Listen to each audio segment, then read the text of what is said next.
মামলা দিয়ে আমাকে নওগাঁ কারাগারে নিক্ষেপ করেছিলে, কৈফিয়ত দিতে হবে তোমাকে।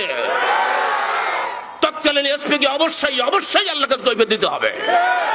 কেন, কোন অধিকার আমাকে খেজুর আলী হত্যাকাণ্ডের প্রধান আসামি বানিয়েছিল? এসপি সাহেব জবাব দাও।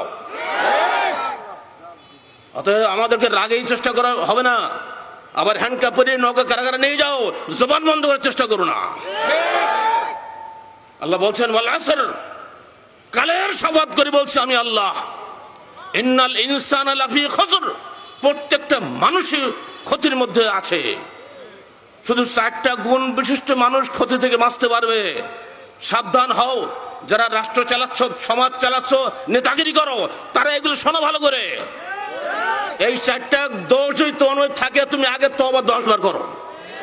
আমাদের তওবা করার জন্য তোমরা আসো না, তোমরা নিজেরা কোথায় ভালো সেটা ঠিক করো।